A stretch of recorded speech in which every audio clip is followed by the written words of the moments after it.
Welcome to Seek Reality with Roberta Grimes.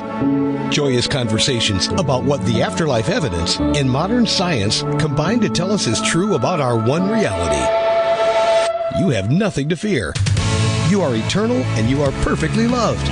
Knowing the truth changes everything. Now, here's Roberta. Welcome to Seek Reality. I'm Roberta Grimes, and I'm delighted that you're with us today. You know, we on Seek Reality especially enjoy talking with the most accomplished spiritual seekers. I hear from people, and so I know you feel the same way I do, but we love to hear from people who have put a lot of their lives into very deep dives into trying to answer the world's very biggest, deepest, greatest, and most profound spiritual questions. And, you know, it's great when we can follow along, and sometimes we have trouble following along, frankly. I have to strain sometimes to really understand, but I'm game. I really try. Our guest today, who is with us for the first time, is very much in the mold of a spiritual seeker. His name is Douglas Grunther, and his deep spiritual seeking has been sparked with humor, he's informed by his love of philosophy, his study of psychology, and basically spiritual seeking. He's the creator and host of the Woodstock Roundtable, which is billed as a rollicking and multi-award-winning radio talk show spiced with the visionaries of our time. And there are a lot of them. Douglas Grunther graduated from Columbia University, and he was a Rhodes Scholarship finalist there, so he beat me for sure. He has been a featured speaker for national audiences, and he's a dreamwork facilitator certified by Dr. Jeremy Taylor, co-founder of the International Association for the Study of Dreams. Douglas tells us that the term synchronicity, I love this, he knows what a synchronicity is, and he can explain it. I love that. We'll talk to him about that more. He says the term synchronicity was created by Carl Jung, who described it as two or more events which clearly didn't cause one another, but are too meaningfully connected to be a mere coincidence. Get that? They're connected, but they didn't cause one another, and they're too meaningfully connected to be a mere coincidence. I love that. His more poetic description of synchronicity is a falling together in time. Our guest says, as we will see, that Jung collaborated with one of the most brilliant quantum physicists in the world, and together they were convinced that synchronicities occur not just at the individual level, but at the deeper and more expansive level of a collective unconscious, one that's shared with all of humanity. And frankly, Douglas says in the preface to his book, which is called The Quantum and the Dream, Visionary Consciousness, AI, and the New Renaissance, he says there that he will show us how this synchronicity generates two parallel, fascinating descents, one into the dark, creative center of the unconscious mind, and the other into the dark, creative center of the subconscious, atomic, quantum realm. And so, he says, I invite you on a journey. Human intelligence, computer intelligence, and the most influential of the three, nature's intelligence, are creating evolutionary change, and that will be a new renaissance. I invite you on a journey. Human intelligence, computer intelligence, and the most influential of the three, nature's intelligence, are creating evolutionary change, and that will be a new renaissance. Well, this is pretty exciting, I think. Douglas, welcome. It's great to have you with us today, and let's see you live up to that. Well, Roberta, thank you for inviting me. I look forward to a conversation.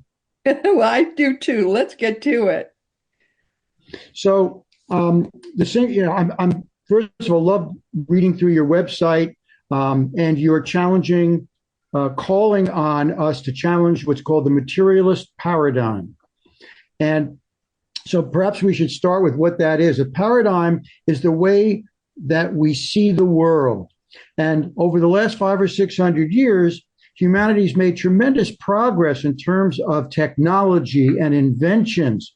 The invention of antibiotics alone has expanded a human lifespan by almost double in the last 100 years.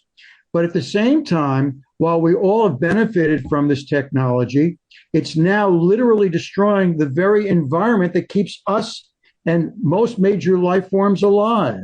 And so we need a bigger picture of who we are in this 21st century, in which, and this is what people I think really need to understand, we are changing at a rate faster than ever before in evolution.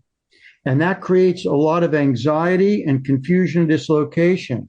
And it's up to those who are true seekers to find that place within the human mind that is capable of seeing a new paradigm, which is not based on materialism. It certainly doesn't mean we can't enjoy the fruits of material comforts, but we need to transcend the definition of a good life as being getting more and more stuff, because it's not working and it's literally depleting the very air that we breathe.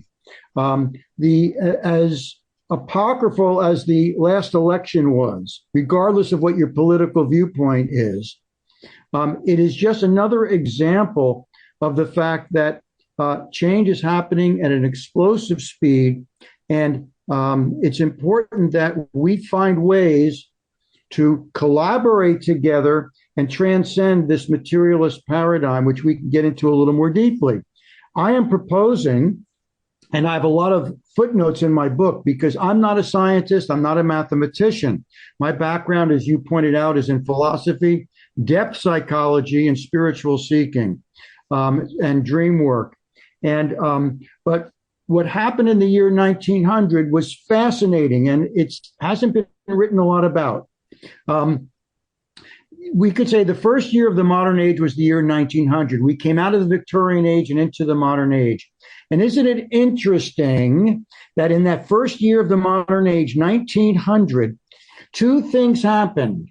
One at the very beginning of that year, one at the very end of that year, which I am proposing is a huge synchronicity. At the very beginning of the year 1900, Sigmund Freud publishes The Interpretation of Dreams, a book which literally will change culture as much as just about any book published in the 20th century. Freud turns out to be very limited in his understanding of the unconscious, but he opened the door to make us realize that to understand who we are, we need to have a better connection and understanding of how our unconscious mind works.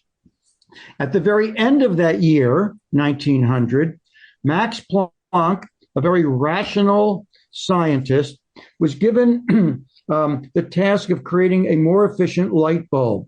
He did, but in discovering that, he uncovered what looked like a puzzling paradox in science, namely that light at certain levels can be a particle and it can be a wave. And that's rationally impossible. Waves and particles are two very different entities. How could light be both? He was so freaked out by it that he just sort of tried to bury it and was just happy that he was able to come up with a more efficient light bulb.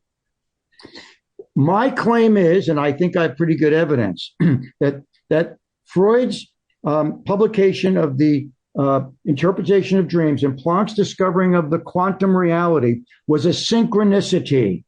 As you pointed out, a term defined by Carl Jung as two or more events, which clearly didn't cause each other. Freud and Planck didn't know each other, but they're too meaningfully connected to be a coincidence. And I'm saying that the meaning is Freud was inspiring us to dive more deeply into the creative center of the human mind, the unconscious.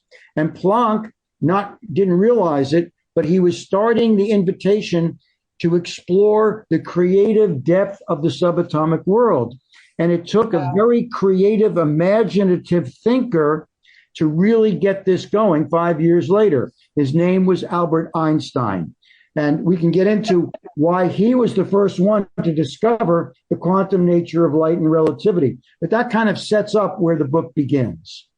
You're not very ambitious about this, are you? It's exciting. Wow, it certainly is. And yeah, you managed to bring all my favorite heroes into it at once. I think that's pretty exciting too. Well, we can pick up the story. So Freud's book took a while to gain momentum, but slowly his book, which is celebrating the unconscious as a huge part of who we are, it started influencing art. It influenced music. It influenced philosophy. It influenced social science. And then in 1905, a little-known scientist by the name of Albert Einstein. Why was he little known? Well, Albert Einstein famously wasn't a great student, not because he wasn't brilliant, but because his brilliance didn't fit the materialist paradigm of the educational system, which is still in existence today, which is, here's what we know about reality. I want you to stick to that. But because he couldn't get a job as a professor, because he was too much of a rebel, he took a job in a patent office. And he didn't mind it because it made enough money so he could support his family. And it gave him time to do imaginative thought experiments, which he loved. And one of those experiments, he imagined what it would be like to chase a light beam, because unlike most scientists who were scared stiff of Planck's discovery of the quantum because it was so confusing, Einstein thought it was a fabulous puzzle. And so he, in his imagination, he chases a light beam. And in his imagined vision, when he catches up to the light beam, time stops. That gave him the first intuition that light might be the fastest element in the universe. He then stated, and I confirm the quote in a footnote, he said, "My entire career, Roberta, is based on a dream I had when I was 11 years old." We weren't taught that, were we? But he said it, and he meant it. And I present his dream in my book. It's a short dream, but basically in his dream at 11 years old, he's sledding down a snow-covered slope, but he's gaining ridiculous amounts of speed. And as he goes faster and faster and faster, the sky lights up in refracted colors. Now, as an 11-year-old, he thought that was really cool, but he never knew quite what it meant. But now that he's thinking about light, and his imagination showed him that light might be the fastest thing in the universe, and that as we gain speed, the whole sky shifts. That dream and his imaginative vision led him to the mathematical certainty that, in fact, time is not objective, but subjective. And quantum theory will go on to prove, not theorize, but prove that at the deepest level of reality, there's no such thing as separation, locality, or past, present, and future. Everything is an integrated web of potential.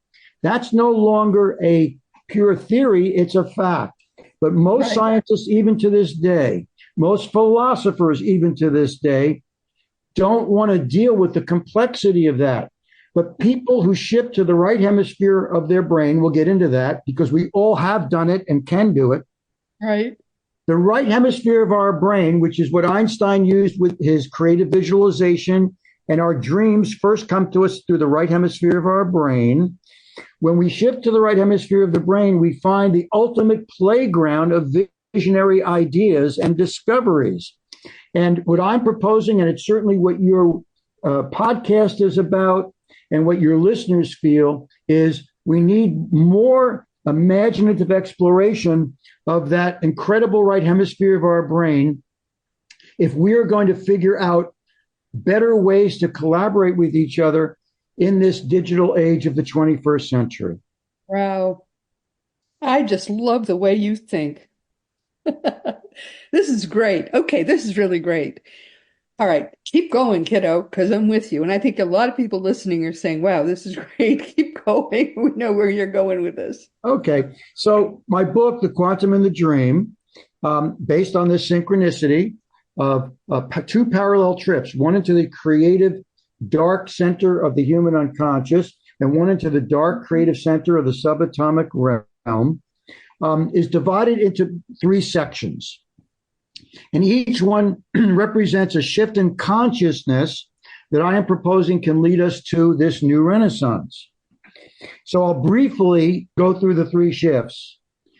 Shift number one is the shift from the left hemisphere of the brain to the right hemisphere of the brain. This is what Einstein did, and what all of us do when we pay attention to our dreams, when we delve into the psychic parts of our brain, and when we seek new visionary experiences. And we now have some very good laboratory confirmation of the difference between the left and right hemispheres of our brain. And this is crucial if we're going to get to the new renaissance. All of our brains are divided into a left and right hemisphere in the frontal cortex of our brains. And it turns out that all animals have a division, left and right hemisphere. Most of my information, because listeners have a right to say, where are you getting this information? Most of it comes from a brilliant contemporary visionary named Ian McGilchrist, who's written two brilliant books that have been a big influence on me. I had the opportunity to interview Ian for an hour and a half. And what he has shown, and he has over 800 footnotes to back up what he's saying, the left hemisphere of our brain sees the world differently than the right hemisphere. Both are important, but we've been emphasizing the left hemisphere. So let's talk about that. The left hemisphere of our brain is the part of our brain that sees the world as a mechanism that can be best understood by breaking it down into individual parts, like a watch. That's what helped Isaac Newton discover the laws of cause and effect, which revolutionized science. But Einstein came along, and the quantum scientists came along to show that while Newton was not wrong, he was limited.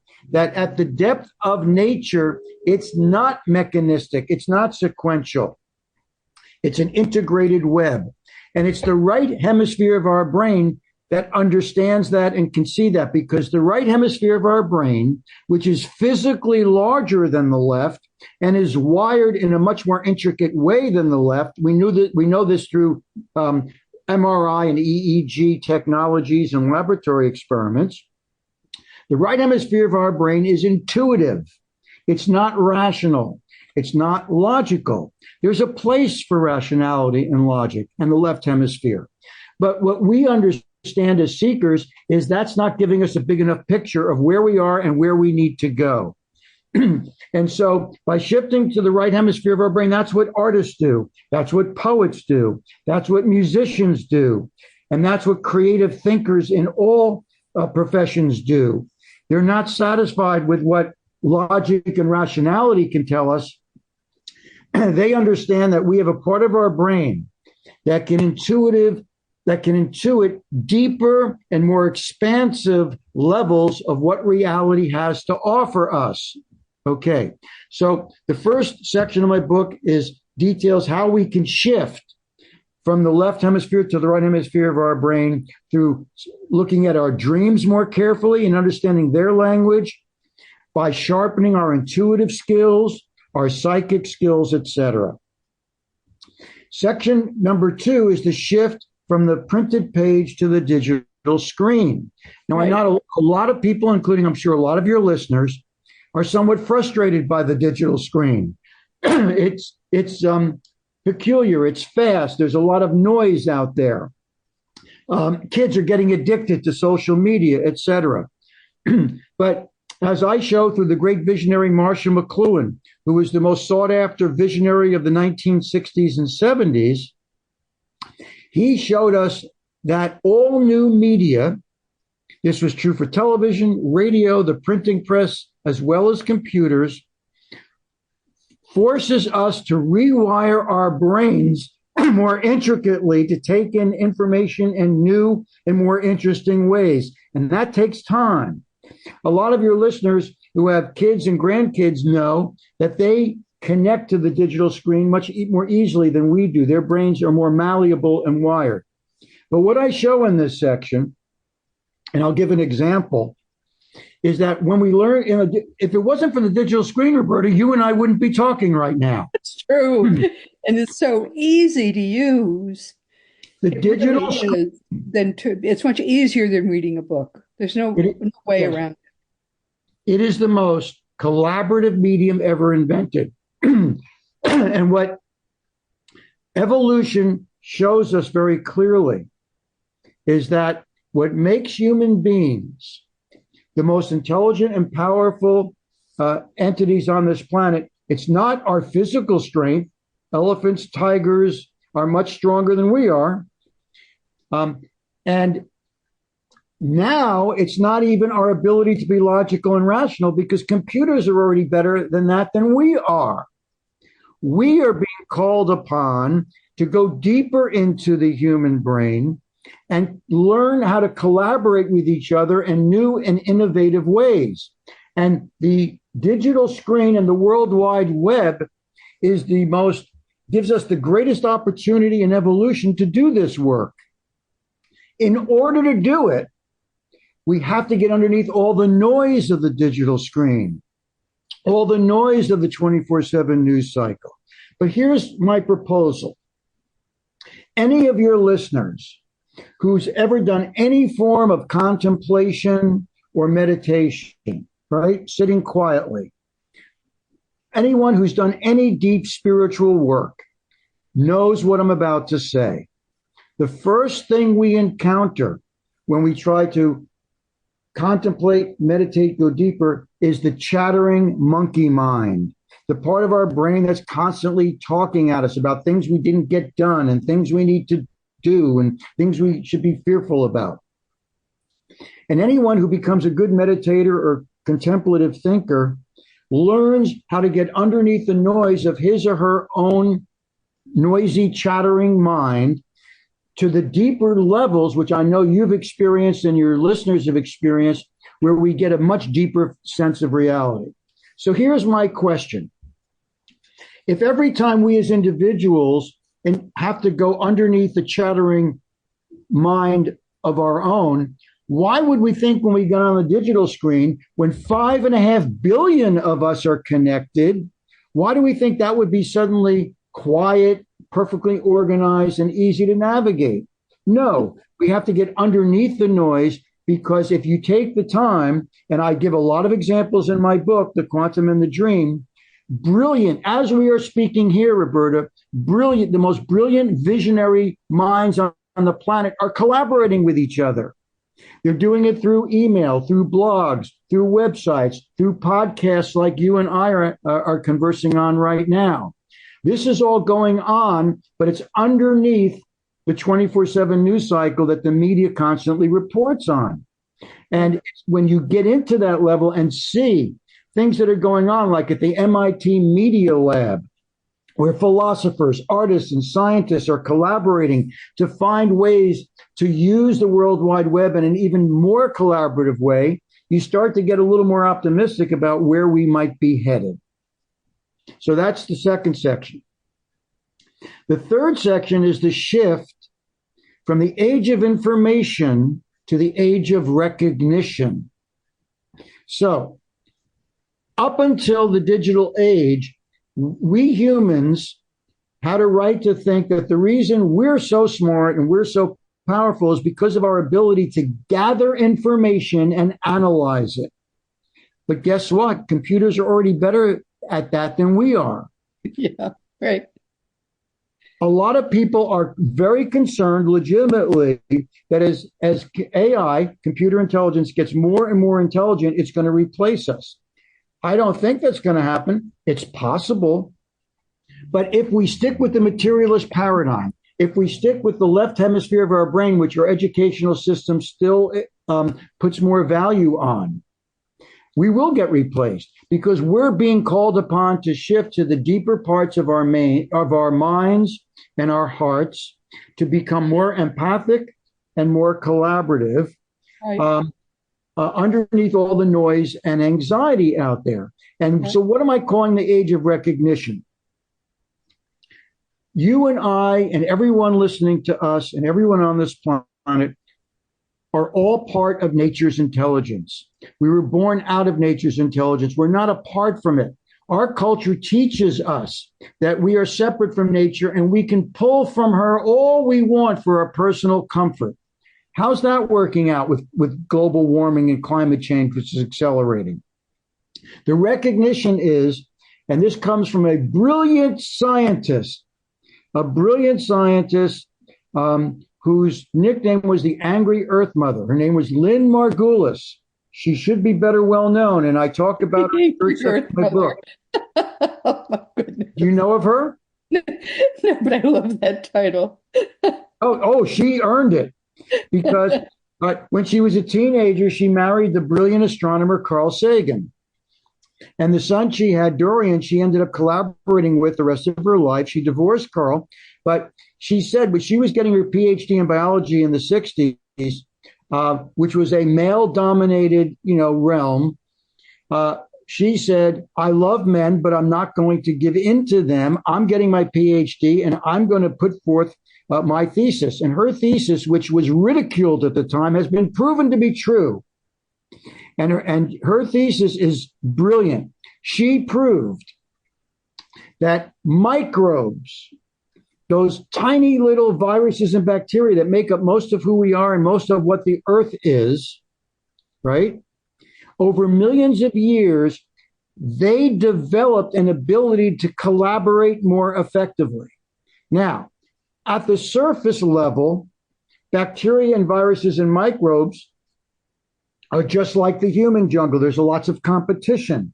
There's lots of predators eating others. There's lots of fights to the death. There's lots of territorial wars going on at the microbial level.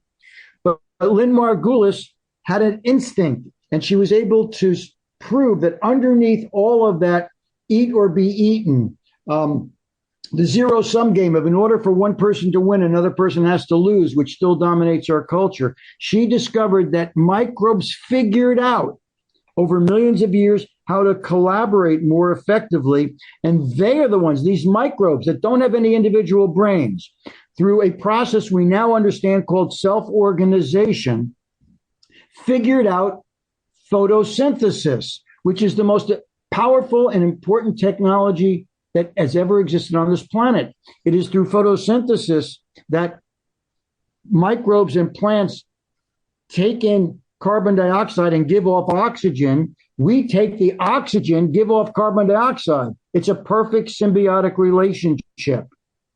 So Lynn Margulis proved that nature's intelligence is an evolution. She said Darwin wasn't wrong, but he was limited in his vision of natural selection. that evolution is constantly pulling all of us to be able to collaborate in new and more complex ways. That's evolution's message to us. Have you ever read The Secret Life of Plants? It's brilliant. Yes. There's another book, more recent, which is effectively about forests. Have you read that too? Well, I'm glad you brought that up because in my book, I found something that blew my mind. Isn't it fun when your mind gets blown? Oh, yes. Something new. But I love the fact that it happens so often.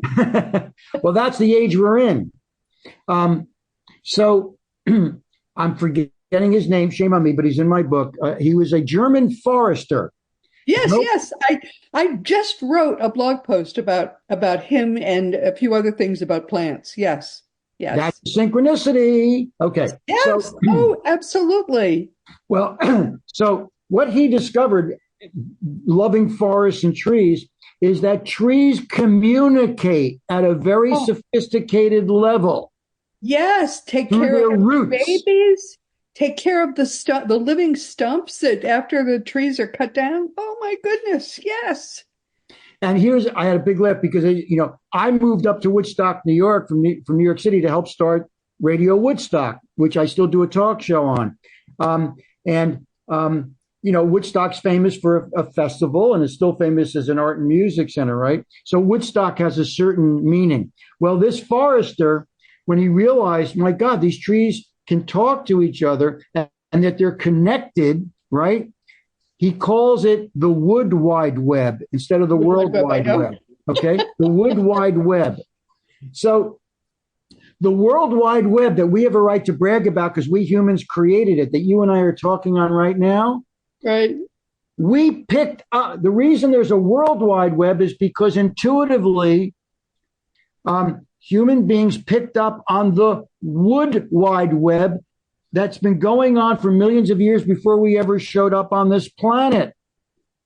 And so if we do it right, and I'm predicting we will, kicking and screaming, and it's going to take a lot of chaos and a lot of disruption before we see it. Okay. But that's how nature works. Nature doesn't work by slowly, step by step, improving things. No, it's a process that's called punctuated equilibrium. Yes. Okay. Yes, exactly. What that means is that evolution will be pretty much sort of seem like it's going at a pretty level way for a long, and then all of a sudden there's this leap. But here's the trick. The leap doesn't happen without a lot of disruption. Okay. And so what looks like a very dark period is actually the predecessor, if we work it right, to a huge evolutionary leap in consciousness. So I am proposing that the chaos that's going on in the world, it was going on before the recent election, it's been accelerating. Why? Two major reasons. Global warming and climate change, which is ferocious. Just ask the people in North Carolina who are still trying to pick up after a hurricane was supposed to be a force 1 and turned into a force 4, Helene. Ask the people in Barcelona, Spain, who are still picking themselves out of the mud of a huge flood, unprecedented flood. This is the new normal because of our greed taking so much from nature using fossil fuels. Nature is not angry with us. She's doing what she does. She's reacting to what we've been doing. And just like there's a Wood Wide Web, before we ever showed up, nature created forest fires. Why? To clear out the dead wood so new growth could emerge. Right. And I'm proposing, and I know you are, Roberta, that the dead wood, we don't want to see dead people, okay? Unfortunately, climate change is going to harm a lot of people. The deadwood we're talking about on the spiritual plane is the deadwood of the materialist paradigm. The deadwood that in order to live a good life, we need more and more and more stuff. The paradigm that says we are apart from nature and we're here to take from her what we need for our personal comforts. It's not going to work. And I am encouraged by young people who don't want big luxury homes. They want nice homes, but they don't have to be huge. They want to drive nice cars. They don't have to be the most expensive status-seeking car. There's trends like the tiny home trend. You have to look a little more deeply to find these, but they are happening. And they need to happen because we need to recognize we are getting the information we need. Computers get us more information than we know what to do with.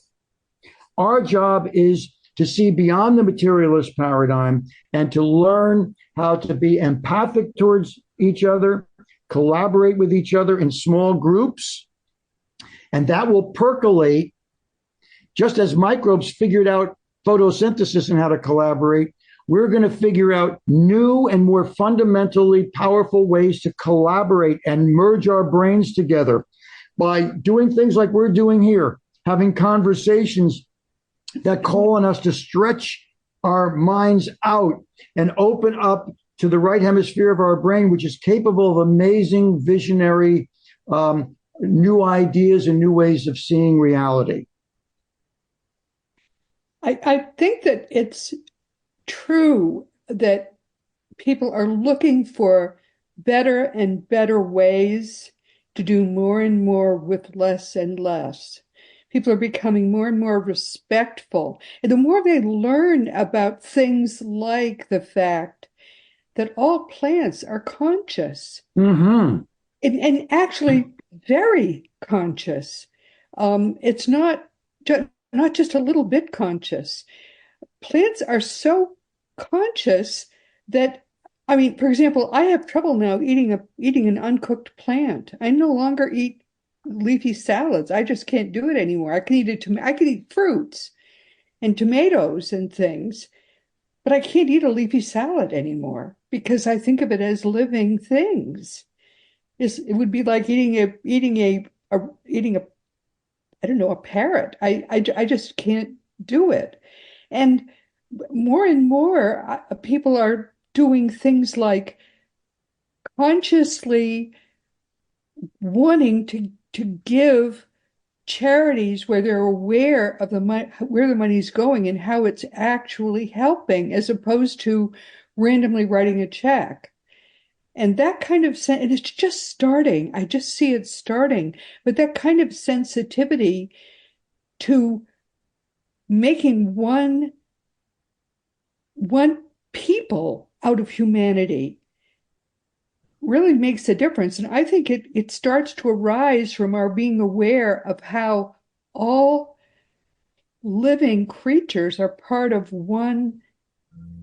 We're all part of one. It's not just people are not different inherently from the rest of reality in some profound ways.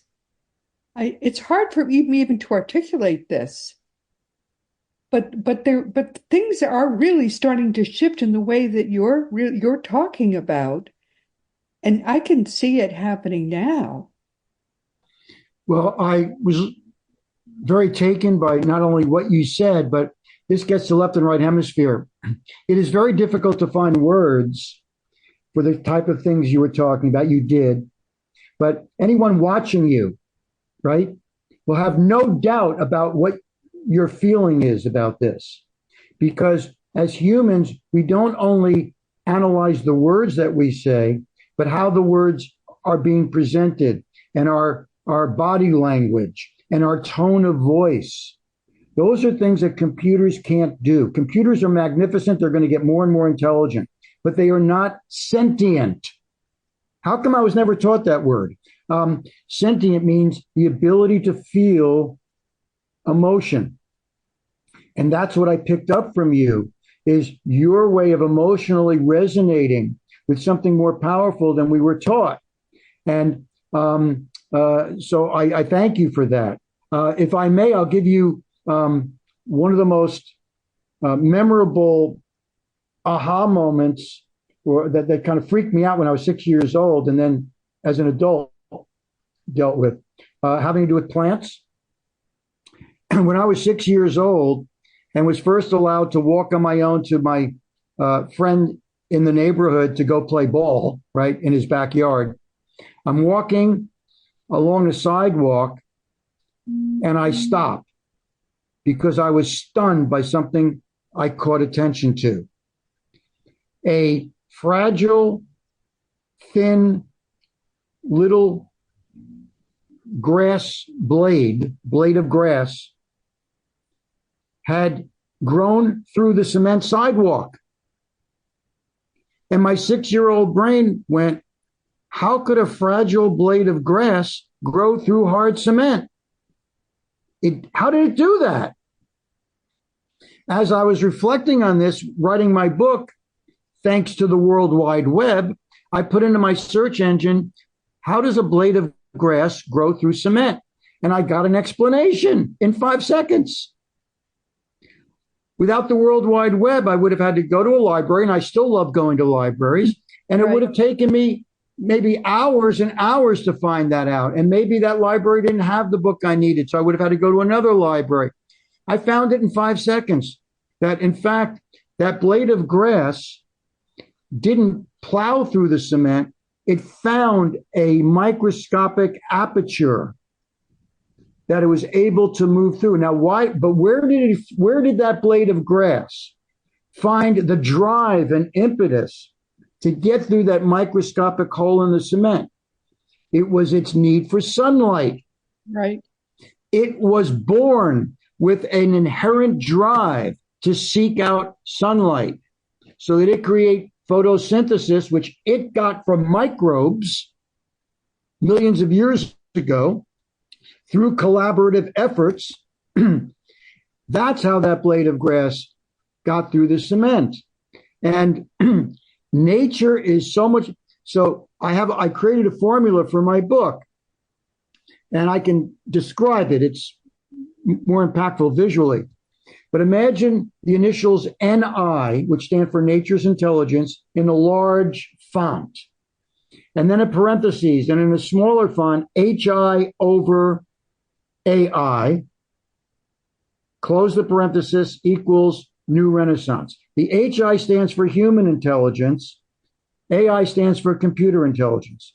So what I am proposing is that if, and I think we will, if we can apply our human intelligence and collaborate with computer intelligence, which means we have to go to the right hemisphere, the parts that the computers can't do, right? The more imaginative, the more visionary, the more empathic, the more heartfelt.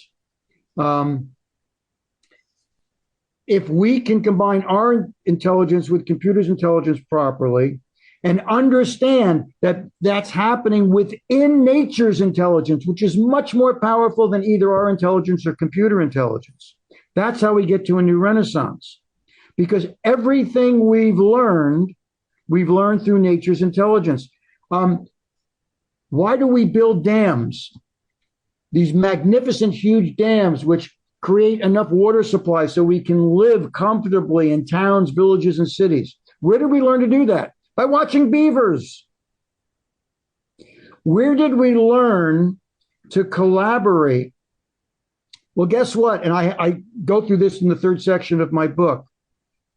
A bee colony, right, has a better track record of finding a new place to build a hive when the old hive is no longer providing what it needs, right? It's a very complex. In order for a bee colony to find a new hive successfully, it has to find an area that has enough water, enough plants that pollinate, that isn't so cold that it'll freeze everything in the winter, that isn't too hot that it'll fry everything in the summer. How does the colony do that? They do it by certain of the bees are programmed to go out as scouts, and they come back and they do a waggle dance. You can see this on YouTube. Yes. And they communicate to each other, and they figure out the best place to put the new hive. And guess what? Entomologists who study insects have shown that a bee colony has a better success rate at the project of finding a new hive than the best human corporations have of starting their new projects.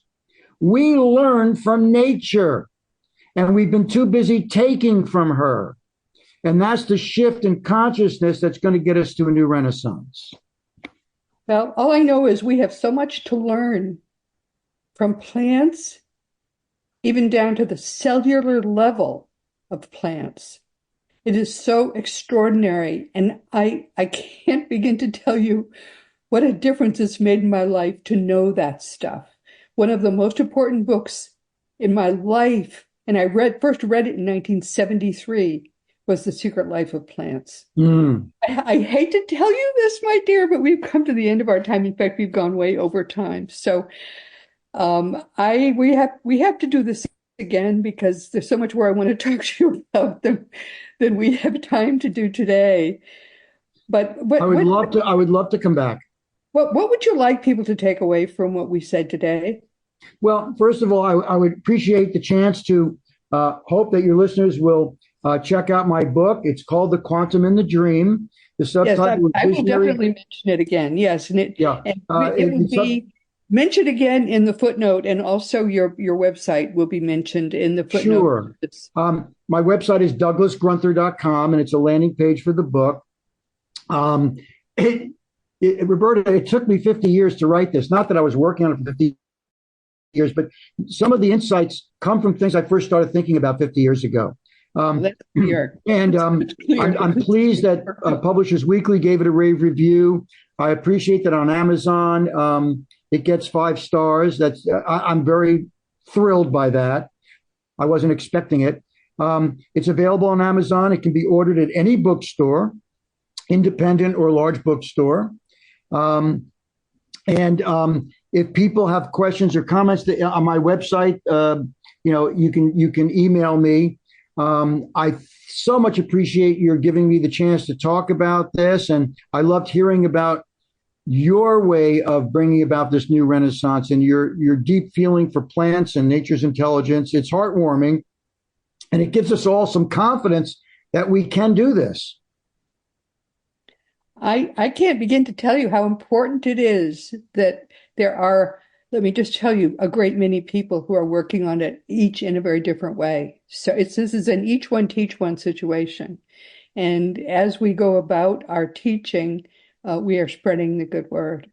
If I could leave you with this, because I try to think about how I wanted to end my book, and I ended it with one of my all-time favorite quotes from the brilliant anthropologist Margaret Mead, who said, "Never think that a small group of committed citizens can change the world, because in fact, it's the only thing that ever has." Yes, I love that quote. Oh, yes, and I love her too. Well, big hug, my dear, and I will have you back as soon as I can find some space. There's so many people I love who do this work, and every time I get to speak to someone who, like you, has done so much, it feels like there's so much wealth in the world, and the wealth is the minds of people like you. So big hug, my darling. And thank you for your wonderful work and for your great podcast. I appreciate it. Big hug. And everyone, my beloved friends, I'm so sorry to say we've come to the end of our time together. And you stay put, dear, because I want to talk to you afterwards. I'm right here. This has been Seek Reality with Roberta Grimes. I'm so happy you could be with us today for this very special conversation. Please never forget that you are a powerful, eternal being. You never began, you never will end. And when you get what that means and all its implications, it's never going to change anything right now. Instead, it changes everything and forever in your life, because you really are eternal. Next week, our guest will be another first-time guest for us, but someone who's been working on a lot of things for a very long time. His name is Reagan Forston. He's one of the 200-plus certified therapists from the Newton Institute who are continuing the research of Michael Newton, who passed away in 2016. Over 50 years ago, Michael discovered that each one who passes away is going to live on forever. It has built in what he called the God switch. I don't always agree with everything Michael wrote about, because I've gone at my research from a different perspective. And I won't agree with all of the, frankly, language that Reagan uses next week, but I think the work that they do there is so important that I asked him to come to talk with us about it. In a deeply relaxed state, people can easily access what they call the God switch and can transcend their physical bodies and spend hours exploring the greater reality. And Reagan's book is called 3 hours, 33 minutes in heaven. Well, they really are in the greater reality, not in the technical afterlife. He talks about his experience in that book, and it's fascinating. So please be sure to join us next week. Today we've been talking with Douglas Grunther, and wow, hasn't this been a great conversation? His book is called The Quantum and the Dream, Visionary Consciousness, AI and the New Renaissance. I think his book is fantastic. I urge you to read it. And as you can see, he's a profound spiritual thinker with very much to contribute to what's happening right now in this world. So as I say, go ahead, read it, and look forward, please, to the next time he's here to join us. And as you know, our great friend Craig Hogan is the president and guru of Seek Reality Online, which is your one-stop resource for all things afterlife. You are going to live forever, whether you like it or not. You never began, you never will end. So go to seekreality.com, start learning what comes next so that you can really enjoy it from the minute you get there. And as you know, teachingsbyjesus.com is your best resource for all the beautiful divine truths that are brought to us in perfect love by the greatest teacher of them all, Master Jesus. Now it really is his turn, because the Christianity that he didn't bring us was instead created by the Roman Emperor Constantine and not by Jesus. As that religion finally dies, the genuine teachings of Jesus can at last truly come alive for us all. We don't have any time left because we ran over so much, because I was having so much fun. So we really do have to sign off now. This has been Seek Reality with Roberta Grimes. Please enjoy, make the most of this coming week in our one reality, always knowing for certain that you are a powerful, eternal being, and you, most of all, in this whole, not just the universe, but all of the greater reality too. You are infinitely, eternally, and perfectly loved. You've been listening to Seek Reality with Roberta Grimes. Roberta blogs and answers questions at robertagrimes.com. Join us every week as we explore what the afterlife evidence and modern science combine to tell us is true about the one reality we all share. Knowing the truth changes everything.